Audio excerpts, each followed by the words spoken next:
There's a few news stories I thought were interesting. So there was a shooter in Buffalo, killed 10 people, explicitly, carefully having red census data to target black people because he believed the Great Replacement theory, which is now standard Republican doctrine. It used to be only something far rights and Nazi people believed. Now it is the mainstream of Republicans, thanks to Tucker Carlson and Donald Trump. And so Liz Cheney, as usual, is opposing her fellow Republicans, pointing out that they need to stop this, which is the kind of position that's getting her thrown out of the Republican Party. But she does not believe the Republican Party should be as racist as they are, which is an admirable position, although apparently absolutely doomed. But she says, they've enabled white nationalism, white supremacy, and anti-Semitism, and those words inspire people to perform these evil acts, which they absolutely do. And anyway, she thinks these views have no place in American society and shouldn't be, or Schumer said, it shouldn't be in our society, it shouldn't be on our most watched news channels. And I agree, but this is a very unpopular position in America right now, at least on the right. Donald Trump has captured the right, and his entire platform was explicitly outrageously racist right from the start.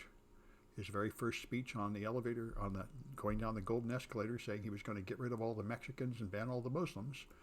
The linchpin of his party has always been racism, and what none of us expected was that 80 or 90% of the Republican Party would line up behind him and follow him. But that's what happened. So anyway, this one surprised me. There was a shooting in California that shot a bunch of people at a Taiwanese church, and this is immediately branded a hate crime. This is apparently the same thing, although what it is an American from China, from mainland China, who carefully targeted this church. He had nothing to do with it in order to kill Taiwanese people out of China against Taiwan racism, which is something I had not expected, but they apparently, like the last one, this person made their intentions clear, and now it's clearly a hate crime. Another good word for these things is terrorism, especially the white nationalist, which is the number one terrorist threat in America right now. Been that way for several years. Anyway, Terra is the cryptocurrency that crashed utterly, and their stablecoin completely failed, and this caused such a disaster in the crypto system, it actually caused Tether, the most important stablecoin and the most popular one in the world, to lose its peg and go from $1 down to 95 cents briefly, which is very, very serious in the world of cryptocurrency investment. And now people are analyzing the fall, and this is, of course, the whole problem with cryptocurrency. It's run without any oversight by any government. It's just people doing whatever they want and then lying however they want, so nobody really knows what happened. But Terra, supposedly, their stablecoin was held up by a large reserve of Bitcoin. And the Bitcoin reserve, it's not entirely clear what happened to it. But now the owner claims that he sold $3 billion in a last attempt to save the stablecoin from collapse, which would be what it was there for.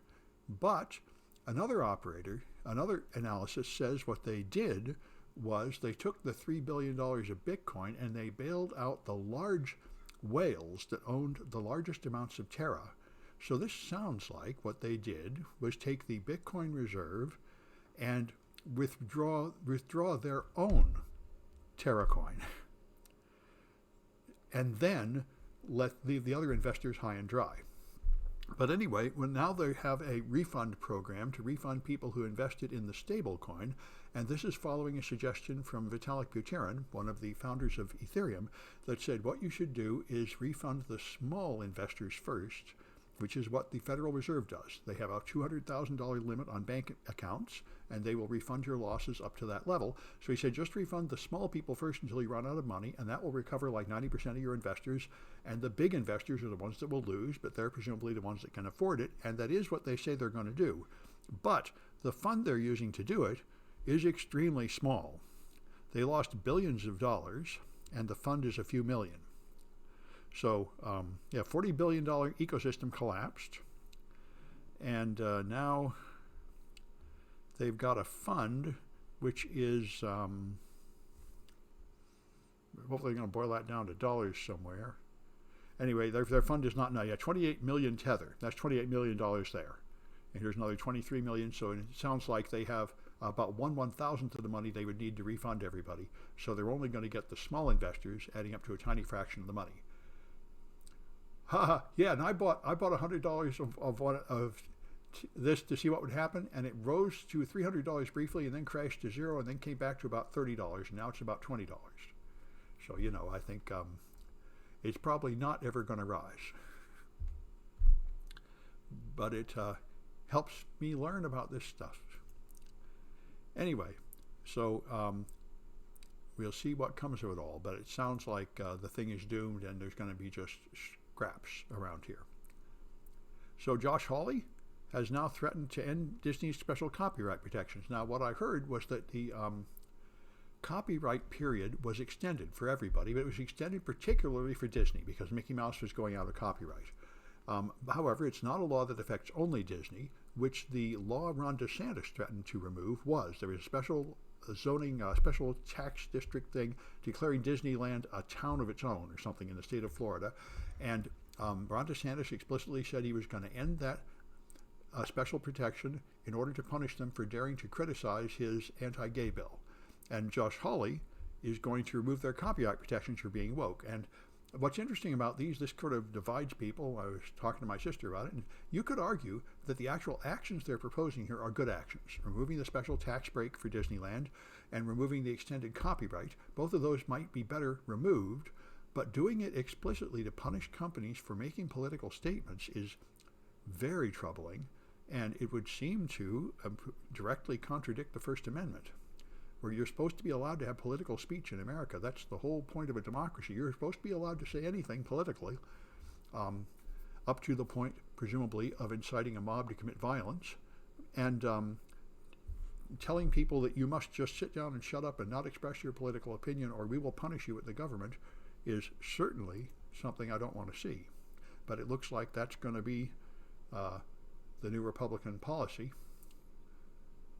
Yes, that's right. Well, that's right. And DeSantis says he'll get his comeuppance against Disney, and presumably against everyone else.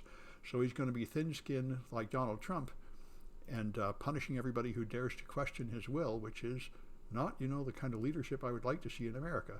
Although it's the leadership we're likely to get in America from the look of the Democrats. I just heard a nice analysis on the Bulwark, which I must say, the Democrats don't seem to understand military discipline, like this abortion vote. They put up an abortion vote, which was everything the Democrats really want, except it doesn't even have all the support of all the Democrats. So Joe Manchin votes against it, and all the Republicans vote again. And they say, if you want to win, what you do is you divide the enemy, divide and conquer. You don't divide your own team. So what they should have done is put up a bill that hits the Republicans where they're divided. So, for example, passing a bill that says you must always allow a woman who has been raped access to abortion in an anti-violence against women bill, because that will get probably the support of every Democrat and some Republicans, and that is how you win. You set up situations that divide your enemy, that the Democrats keep setting up positions that divide their own team and leave the enemy united, and this is not how you win. Anyway, that's enough of that, I reckon.